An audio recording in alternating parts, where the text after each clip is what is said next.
Hi, welcome back to my YouTube channel. ಇವತ್ತಿನ ಲಾಗೇನು ಅಂತಂದರೆ, ನಾಳೆ ವರಮಹಾಲಕ್ಷ್ಮಿ ಹಬ್ಬ. ಅದಕ್ಕೋಸ್ಕರ ಇವಾಗ ಫುಲ್ ನೈಟು ನಾನು ಏನು ಕೆಲಸ ಮಾಡ್ತೀನಿ ಅಂತ ನೋಡೋಣ.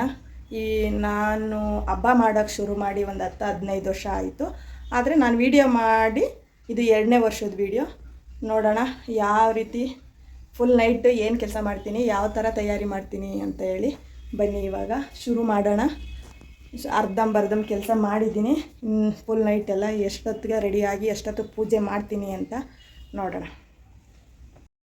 ಇವಾಗ ಸೀರೆ ಎಲ್ಲನೂ ನೆರಿಗೆ ಉಡ್ಕೊಂಡು ಇಟ್ಕೋತೀನಿ. ನೋಡಿ, ಈ ರೀತಿ ಎಲ್ಲ ನೆರಿಗೆ ಇಟ್ಕೊಂಡಿದ್ದೀನಿ. ಇವಾಗ ಅಕ್ಕಿ ತುಂಬಿ ತಟ್ಟೆ ಇಟ್ಕೊಂಡು, ತಟ್ಟೆ ಮೇಲೆ ಇವಾಗ ಬಿಂದಿಗೆ ಇಡ್ತೀನಿ. ನೋಡಿ, ಇವಾಗ ಬಿಂದಿಗೆ ಇಟ್ಕೊಂಡಿದ್ದೀನಿ. ಬಿಂದಿಗೆ ಇಟ್ಕೊಂಡು ಇವಾಗ ಒಂದು ಬೆಳ್ಳಿ ನಮ್ಮ ಹತ್ರ ಏನಿರುತ್ತೋ ಅದು ಹಾಕಿ ನಾವು ಎಷ್ಟು 1ರಿಂದ 9 ಗಂಟೆ ಕಾಯನ್ನು ಹಾಕ್ಬೋದು. 9 ಗಂಟೆ ನಾನು 9 ಕಾಯನ್ನು ಹಾಕ್ತೀನಿ. ಆಮೇಲೆ ಅರಿಶಿನ, ಕುಂಕುಮ, ಹೂವು ಎಲ್ಲನೂ ಹಾಕಿ ಆಮೇಲೆ ಸೀರೆ ಎಲ್ಲ ಉಡಿಸಿ ರೆಡಿ ಮಾಡ್ಕೋತೀನಿ. ಇವಾಗ ನೋಡಿ, ಈ ರೀತಿ ರೆಡಿ ಮಾಡ್ಕೊಂಡಿದ್ದೀನಿ. ಬಟ್ಲಡ್ಕೆ 1, ಕಮಲದ ಬೀಜ 6, ಗೋಮತಿ ಚಕ್ರ 6, ಕವಡೆಮಣಿ 6 ಲವಂಗ ಮತ್ತು ಡ್ರೈ ಫ್ರೂಟ್ಸು.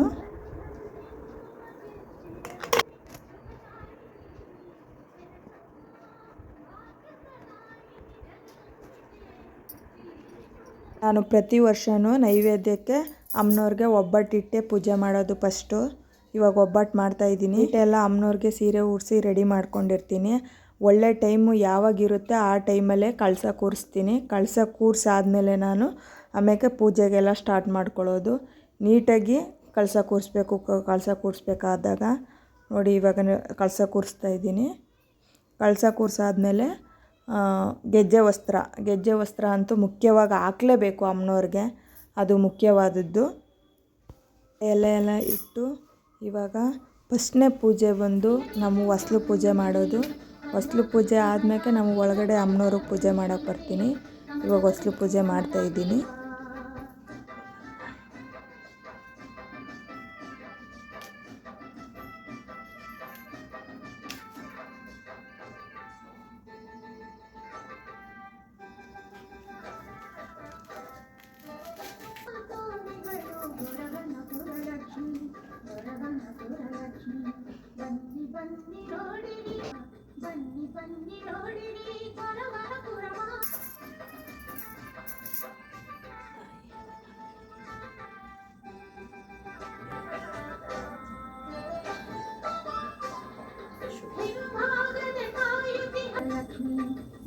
ಬನ್ನಿ ನೋಡಿರಿ ಗೊರವನಪುರವ, ಅಲ್ಲಿ ನೆಲೆಸಿ ನಗುತ್ತಿರುವ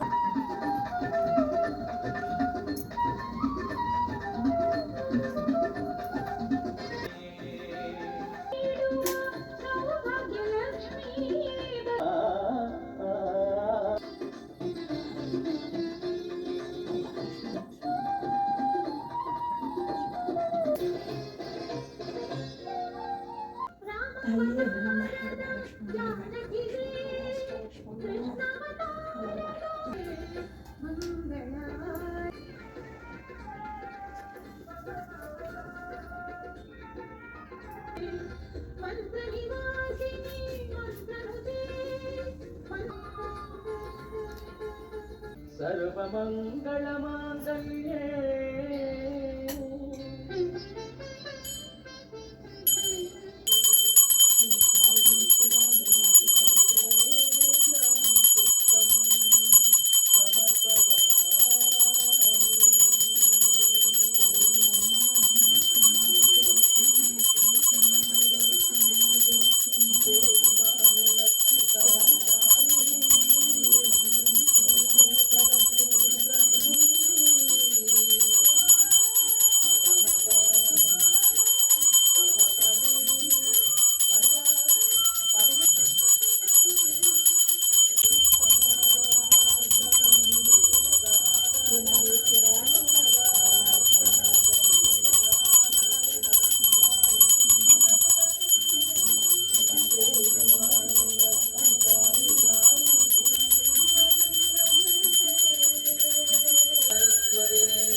ನಮ್ಮನೆ ವರಮಹಾಲಕ್ಷ್ಮಿ ಹಬ್ಬದ ಪೂಜೆ ಇವಾಗ ಮುಗ್ದಿದೆ.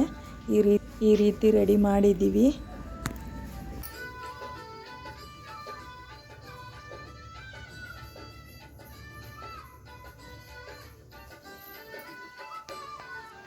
ಬಳಿಯ ತೊಡಿಸಿರಮ್ಮ ಬಳಿಯ ವರಮಹಾಲಕ್ಷ್ಮಿಗೆ ಬಳಿಯ ತೊಡಿಸಿರಮ್ಮ ಲಕ್ಷ್ಮಿಗೆ ಬಳಿಯ ತೊಡಿಸಿರಮ್ಮ ಬಳಿಯ ಧರೆಗಿಳಿದಾಸಿರಿಗೆ ಹಸಿರು ಗಾಜಿನ